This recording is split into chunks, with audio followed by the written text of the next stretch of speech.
அரசில் வேலை செய்வோம் ரொம்ப ஆர்வத்தை பாராட்டாங்க. ஆனால் இங்கே பார்க்கும்போது நிறைய படிக்கணும் போல தெரியுது. நிறைய படிக்கணும், நிறைய விஷயங்கள் தெரிஞ்சுக்கணும் போடுறாங்க, நிறைய புக்குகளையும் படிக்கணும் மாட்டாங்க, பேட்டர்ன் பண்ணுறாங்க. சரி, இருந்தாங்க நாங்கள் செய்கிறது எங்களுக்கு தெரியல. நான் ஒவ்வொருத்தரும் கொடுக்குறேன், நீங்களே ஒருத்தர் கொடுக்குறீங்க. என்ன நிறைய குறை, ஏன் நீங்கள் குறைவான மார்க் எடுத்தவங்கள எனக்கு சொன்னால் இன்னும் நாங்கள் எங்களை மாற்றிக்குவோம். இப்போ நாங்கள் டாப் 10 பேர் சந்திக்கிறோம். ரைட், அவங்களுக்கு ரொம்ப நன்றி சொல்லி பரிசு கொடுக்குறேன். லோயர்ஸ் யாரு 10 பேர் அவங்களையும் சந்திக்கிறாங்க. ஏன் அந்த மாதிரி எடுக்கிறாங்க அதையும் சந்திச்சிடும். இப்போ எனக்கு இந்த டாப் 10 பேர் இங்கே தான் படிக்கணும் இல்லை, நீங்கள் கூட படிச்சிருவீங்க. ஆனால் இந்த லோயர்ஸ் இருக்காங்க அவங்களுக்கு தான் இங்கே அதிக வேலை, வேக்கன்டிஸ் இருந்தாங்க. நானும் அதுக்கு தான் இருந்து பணியாற்றணும்.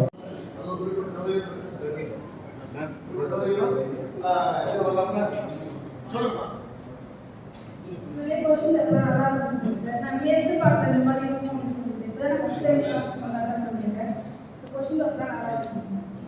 இல்ல இன்னும் கடுமையா இருக்கணும்னா இல்ல இன்னும் டஃபா இருக்கணுமா, இது நல்லா கேட்டுருக்காங்களா இல்ல அது முறை கேட்டுதான் கொஸ்டின் பேப்பர் தயாரிப்பது இல்லை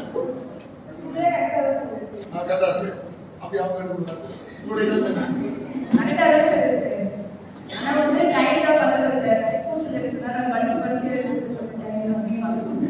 நாங்க டைம் கொடுக்கலையே. ஓட்டப்பந்தயத்துல ஒலிம்பிக்ல குறைவான நேரத்துல ஓடுறது தானே சீக்கிரம் அடையணும்.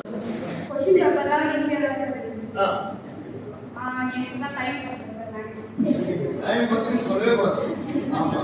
பயிற்சி எடுக்கணும்.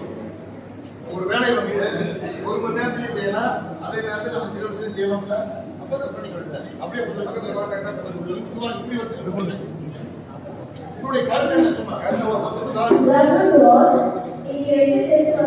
ரொம்ப டஃபா தான் இருக்குது. அதாவது தமிழும் மேக்ஸும் ஓகே, சீரிஸ் நிறைய படிக்கிறதுக்கு ஸ்டேட்மெண்ட் நிறைய வச்சிருக்கீங்க. அது அந்த கொஞ்சம் கம்மி பண்ணா நல்லா இருக்கும்.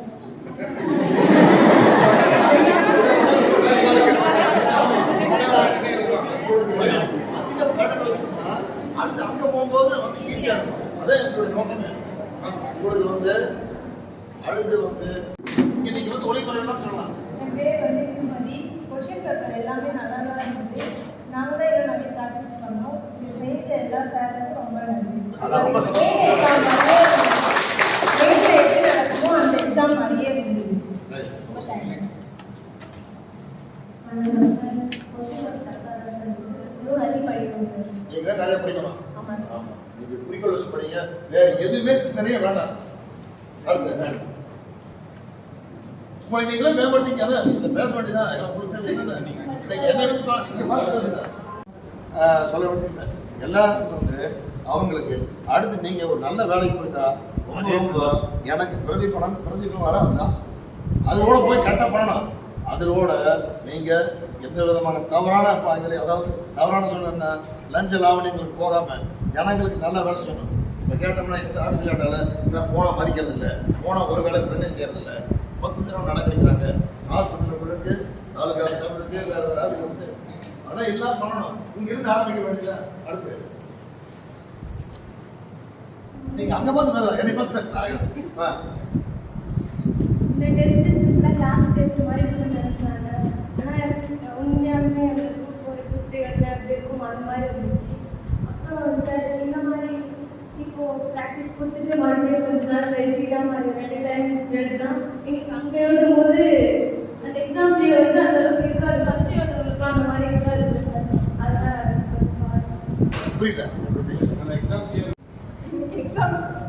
எக்ஸாம் ரொம்ப நல்லா இருந்தது. டிஎன்பிசியில் எப்படி கேட்பாங்களோ அதே மாதிரி இருந்தது. மாடரேட்டாக இருந்தது கொஸ்டின் பேப்பர்.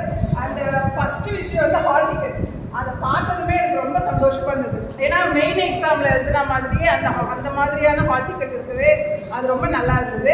அந்த எக்ஸாம் ஹால் இந்த அளவுக்கு பண்ணுவாங்கன்னு நான் நினைக்கவே இல்லை. அங்கே 8 நாள் உள்ளே வந்ததுமே ஃபுல்லாக எல்லாம் அரேஞ்ச் பண்ணி சூப்பராக இருந்தது. அந்த மெயின் எக்ஸாமுக்கு எப்படி உள்ளே போகணும்னா 8 காலுக்குள்ளே போகணும்னா எப்படி இருக்குமோ அதே மாதிரி இருந்தது. ரொம்ப தேங்க்ஸ்.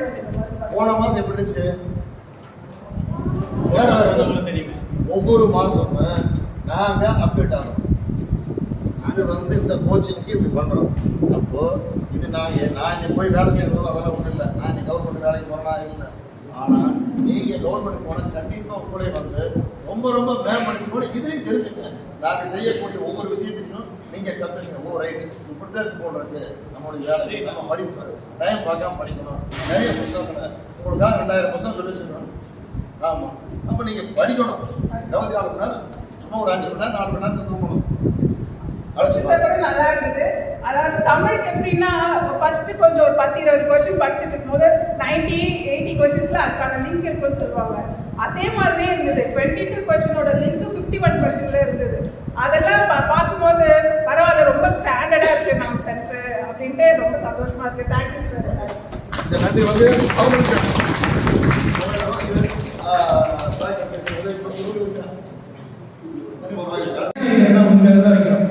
நீங்க புக்கு வந்து லைன் பை லைன் படிக்கணும். அது நீங்க படிக்கிறீங்களான்னு செக் பண்றது தான். ஏன்னா நிறைய என்ன பண்றீங்கன்னா பின்னாடி போயிட்டு இந்த பயிற்சி நாட்கள் இருக்குல்ல அதில் படிக்கிறீங்க. அதே போல படிக்கிற கொஸ்டின் பேப்பர்ஸ் ரிவைஸ் பண்றீங்க, எல்லாம் பண்றீங்க, ஓகே. ஆனா வந்து பாத்தீங்கன்னா உள்ள போயிட்டு சாப்டர் பை சாப்டர் அந்த paragraph wise line by line படிக்கிறீங்களா அப்படின்றதுக்காக தான். சரிங்களா? அதுக்காக தான் ஸ்டேட்மெண்ட் நிறைய வைக்கிறோம். அதை நீங்க பண்ணுங்க. அது பண்ணாதான், ஏன்னா ஒரு பேராகிராஃப் வந்து 20 கொஸ்டின் கூட எடுக்க முடியும். ஆனால் வந்து பயிற்சியில் பார்த்தீங்கன்னா ஒரு பேராகிராஃப் ஒரு கொஸ்டின் தான் இருக்கும், 10 கொஸ்டின் தான் இருக்கும். ஆனால் உள்ள சாப்டர் வைஸ்ல உள்ள போயிட்டு லைன் பை லைன் படிச்சீங்கன்னா அந்த ஒரு லெசன்லேயே கூட 50 கொஸ்டின் எடுத்து வாய்ப்பு இருக்கு. அது நீங்க தெரிஞ்சுக்கிட்டு தான் ஆகணும். இந்த ஓஎம்ஆர் கூட ஒரு நிமிஷம் தம்பி. இந்த ஓஎம்ஆர் கூட எனக்கு வந்து நேற்று முந்தா நாள் பார்க்கும்போது எனக்கு பிடிக்கல. ஏன்னா கொஞ்சம் அந்த எழுத்துக்கள் வந்து இன்னும் தெளிவாக இல்லை. அதனால் நாள் கடந்து போச்சு. அவங்களும் 500 அடிச்சுட்டாங்க. அடுத்த மாதம் அதை இருந்து நாம எக்ஸாம் படிச்சு போட்டு புதுசாக ஃப்ரெஷ்ஷாக இருக்கும்.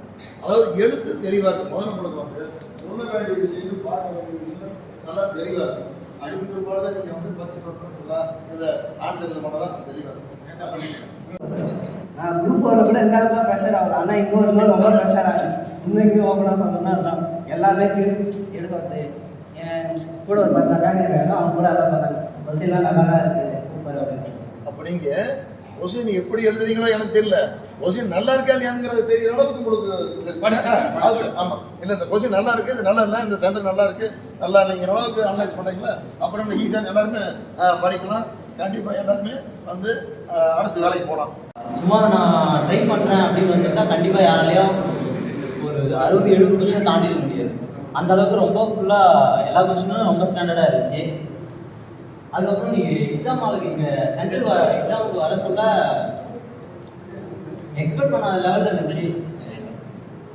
எல்லாமே ரொம்ப நல்லா பண்ணியிருக்காங்க. தேங்க்ஸ். ரொம்ப நன்றி. யாருமே பேசுகிறேன் கேட்கல.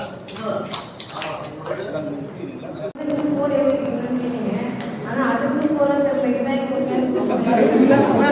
தான் அந்த படத்தில் எதுவுமே போல சார் வந்து உள்ள வந்ததுலேருந்து எக்ஸாம் முடியல இன்னுமே அது வரைக்கும் 6 மாதம் இருக்கு சார். உடனே இருக்கு இன்னும் பதம் அதிகமாகுது. ஸோ எங்களுக்காக எங்கள் ஃபேக்கல்ட்டி வந்து நல்லா உழைக்கிறது ரெடியாக இருக்காங்க. ஸோ அவங்களும் நாங்கள் இன்னும் உழைக்க ரெடியாக இருக்கோம். ஃபர்ஸ்ட் ஆஃப் ஆல் வந்து உங்களுக்கு ரொம்ப நன்றி சார். கண்டிப்பாக எங்களோட ரொம்ப ஏழ்மையான குடும்பம். நான் ஓரளவுக்கு மீடியம் சார். எங்களோட சாப்பிட கஷ்டப்பட்ட குடும்பம் தான் இங்கே வராங்க. ஸோ அவங்க இந்த மாதிரி செய்யாத வந்து இந்த மாதிரி சென்டர் இருக்கு எதிர்பார்க்கணும். கண்டிப்பாக சென்னையோ காஞ்சிபுரமோ முன்னதான் சென்டர் கிடைக்கும், நல்ல டிஎம்பி சென்டர் கிடைக்கும் அப்படின்ற ஒரு எண்ணத்தை வந்து நீங்கள் மாற்றிருக்கீங்க சார். உண்மையிலே உங்களுக்கு அது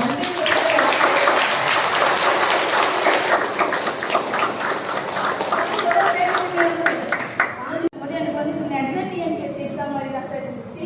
நான் இப்போ தான் ஃபஸ்ட்டு கபிலன் இன்ஸ்டியூட்டில் தான் படிக்கிறேன். நான் கேட்டும் போது எல்லாரும் எப்படி சொன்னாங்கன்னா காஞ்சிபுரம் தான் பெஸ்ட்டு, அந்த தான் டிஎன்பிஎஸ்சி கோச்சிங் சொன்னாங்க. ஆனால் எனக்கு வந்துட்டு கபிலனில் நான் வந்து ஜாயின் பண்ணும்போது ஃப்ரீ அந்த மாதிரி சொல்லும்போது எனக்கு என்னோட ஃபேமிலிக்கு இது செட்டாக எனக்கு இதுதான் ஓகே அப்படின்னு தோணுச்சு. நான் இங்கே வந்த போதும் ஸ்டாஃப்ஸ் எல்லாருமே ரொம்ப சூப்பராகவே நடத்தி கொடுக்குறாங்க. நான் வந்து கபிலனில் நான் படிக்கிறதுக்கு நான் ரொம்ப பெஸ்ட்டாக ஃபீல் பண்ணுறேன் சார். எல்லா ஸ்டாஃபுமே நான் ரொம்ப தேங்க் பண்ணிக்கிறேன். அப்புறம் உங்களுக்கு ரொம்ப தேங்க் பண்ணிக்கிறேன் சார். ஜிகேவை சில கொஷின் தெரிஞ்சு போட முடியும், சிலது தெரியாமல் போட முடியும். மேத்ஸ் பார்த்தீங்கன்னா டைம் இருக்கிற மாதிரி கொடுப்பாங்க, இல்லாத மாதிரி. அங்கே எப்படி கேட்பாங்கன்னா அது மாதிரி தான் இருந்தது, ஸ்டாண்டர்டாக இருந்தது. எதுவுமே பார்த்தீங்கன்னா இவங்க ஈஸியாக கேட்டுருவாங்க, கஷ்டமாக கேட்டுருவாங்க அப்படின்ற மாதிரி இல்லாமல் எக்ஸாம்ல நம்ம எப்படி எக்ஸ்பெக்ட் பண்ணோமோ அதே மாதிரி தான் இருந்தது, கொஞ்சம் கூட மாற்றமே இல்லைங்க சார். தமிழ் எப்போ ஈஸி இருக்குன்னு சொல்லுவாங்க, ஜிகே கஷ்டம்னு சொல்லுவாங்க, அதே மாதிரி தான் இருந்தது, எந்த வித சேஞ்சஸும் இல்லை சார். அதனால ரொம்பவே நல்லா இருந்தது. அடுத்து ஓஎம்ஆர் ரொம்ப ரொம்ப ரொம்ப சந்தோஷமா இருந்தது சார் ஓஎம்ஆர் பார்க்கும்போது. ஏன்னா அங்கே எக்ஸாம்ல எப்படி இருக்குமோ அதே கொண்டு இருந்தீங்க, அதனால ரொம்ப தேங்க்ஸ் சார். அடுத்து 15 நிமிஷம் சொல்லுங்க, அது மாதிரி நான் அடுத்து யோசனை பண்ணுங்க, எல்லாம் யோசனை தான். தேங்க்யூ சார், இது பெரிய மனசு இந்த மாதிரி பண்ணுறது. அதே சமயத்தில் எங்கள் ஸ்டாஃப்ஸ் எல்லாருமே ரொம்ப ஹார்ட் ஒர்க்கர், அவங்க எப்படி உழைக்கிறாங்க அப்படிங்கிறது நம்ம சொல்லியிருக்காங்க. ஓகேங்களா, நம்ம கண்ணால பார்த்துருக்கோம் அவங்க எவ்வளோ நேரம் ஒர்க் பண்ணுறாங்க, நமக்காக என்னென்ன விஷயங்கள் யோசிக்கிறாங்க, என்னெல்லாம் செய்யணும்னு நினைக்கிறாங்க எல்லாமே. அது மட்டும் இல்லாமல் இந்த வீக் டேஸில் கிளாஸ் வைக்கிறது இதெல்லாம் எந்த இன்ஸ்டியூட்லையுமே பண்ண மாட்டாங்க. ஓகேங்களா, நீங்கள் ஏன் வரல, ஏன் நீங்கள் ரெகுலராக படிக்க மாட்டேங்கிறீங்க, நீங்கள் எந்த இன்ஸ்டியூட்ல நீங்கள் காஞ்சிபுரம் போனீங்கன்னா கூட யாரும் உங்களை கேள்வியே கேட்க மாட்டாங்க, நீங்கள் படித்தா என்ன படிக்கலாம் என்ன அப்படின்னு. ஸோ அதெல்லாம் வாய்ப்பு ஏற்படுத்தி கொடுத்ததுக்கு எல்லாருக்குமே ரொம்ப நன்றி. இன்னைக்கு கொஸ்டின் பேப்பர் பார்த்தீங்கன்னா ஆசிரியர் குரூப் 4 எப்படி இருக்குமோ அந்த தரம் இங்கே இருந்துச்சு. வெளியில் வரும்போதே பயமாக இருந்துச்சு, இல்லை இவ்வளோ பேரா நம்ம இவ்வளோ பேர் படிக்கிறோமா இங்கே அப்படின்னு சொல்லி இதுவே அந்த சிவரி அறிந்து முடியல சார். ஸோ நல்லா இருந்துச்சு, ரொம்ப தேங்க்யூ எல்லாருக்குமே, எங்களோட ஸ்டாஃப்ஸ் அப்புறம் உங்களுக்கு எல்லாருக்கும் ரொம்ப நன்றி சார். உங்களை வணங்கிக்கிறேன் சார். ஏன்னா நீங்கள் இந்த மாதிரி ஒரு இது எங்கேயுமே பண்ண மாட்டாங்க சார் உங்களை மாதிரி. இதுக்கு என்ன காரணம்? வேற ஒன்றும் இல்லை, நாங்கள் வறுமையான குடும்பத்தில் பிறந்தோம், நல்ல ஆசிரியர் கிடைச்சாங்க, நாங்கள் இந்த ஊருக்கு வந்து நல்லா இருக்கிறோம். சரி, பணத்தை என்ன பண்றது? ஆமா, எனக்கும் தேவை, பண்ணணும்னு அது யோசிக்கிறேன் சார். அதுக்கு எல்லாம் கல்வி